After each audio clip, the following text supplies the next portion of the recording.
Iba't ibang mga pasyalan, pagkain at pasalubong naman ang bida ngayon sa Chinatown, dyan po sa Banawe sa Quezon City. Ngayong Chinese New Year, kung ano-ano po ang mga ito, alamin po natin sa ulat ni Camille Gonzalez para sa 13 sa tanghali live mula mismo sa Banawe. Camille? Okay, masayang-masaya. Dapat kasama Camille? Greg, tuwing ipinagdiriwang ang Chinese New Year, isang Banawe Chinatown dito sa Quezon City sa mga paboritong pasyalan ng mga Chinese at Pinoy. Ito'y dahil sa iba't ibang produktong tampok sa lugar. We're from Meta. Thank you po for having us. Please visit our Kong Hei Fat Choy, ito ang mainit na salubong ng vendor sa Chinatown para sa pagdiriwang ng Chinese New Year. Mula sa masasarap na pagkain Chinese hanggang sa Lucky Charms at amulets, lahat yan matatagpuan na rito. Para sa mga foodie dyan, marami ang pagpipili ang Chinese dim sum, siomai at street foods dito sa hilera ng food stall sa Banawe, Chinatown. At kung dine-in naman ang hanap ng pamilya o barkada, narito ang Hokto Place Restaurant na ang hatid ay mga Chinese cuisine na swak din sa panlasang Pinoy. Ang cuisine namin, Minan from mainland. And then we have the Sichuan and the Hong Kong, the Cantonese cuisine. Message siya to all the people, local Chinese, and then from mainland, from Filipinos, welcome daw po. Very, very welcome daw po dito para makiselebrate po sa amin dito sa Chinese New Year. And then not only dito sa Philippines, yung mga tourists din po, welcome daw po dito sa Hokto.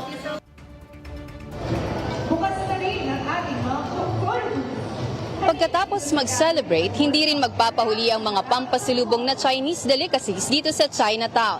Mabibili ang hopya mula 59 hanggang 65 pesos, habang ang mochi balls at fortune cakes naman ay naglalaro sa 65 hanggang 75 pesos. Hindi rin mawawala ang tradisyonal na tikoy na nagkakahalaga ng 80 hanggang 360 pesos, depende sa klase at laki.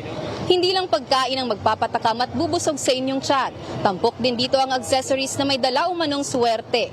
Mabibili ang charm bracelets mula 35 hanggang 130 pesos, habang nasa 500 hanggang 1,500 pesos naman ang mga espesyal na klase tulad ng jade. Para naman sa mga Year of the Fire Horse, may mga evil keychains, evil eye keychains at lucky charms na nagkakahalaga ng 150 hanggang 250 pesos. Kung pampaswerteng sinasabit naman ang hanap, may mga feng shui hanging decors na mabibili sa halagang 20 hanggang 250 pesos. Sa akin, yung pagpasok ng swerte sa atin, yan. Itong lucky charm na to, talaga nag-i-invite siya ng swerte, papasok sa bahay mo. Pumunta kayo dito, enjoy nyo ang Chinese New Year at talagang, I tell you, mag-i-enjoy kayo.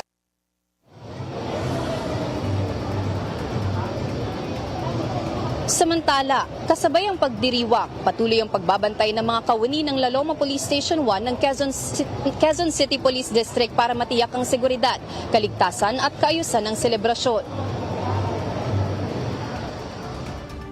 So nag-deploy po kami dito ng more than 478 personnel ng QCPD para bantayan po ang selebrasyon na ito. Bali po, nagsara po kami ng mga daan, lalo na po itong Banawe mula Malaya hanggang Del Monte Avenue.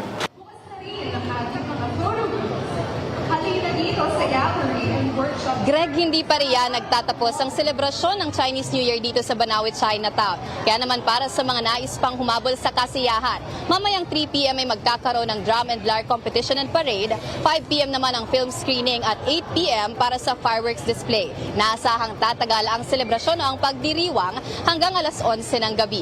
Para sa totoong balita sa Bagong Pilipinas, Camille Gonzalez, 13 sa tanghali ng Congress TV.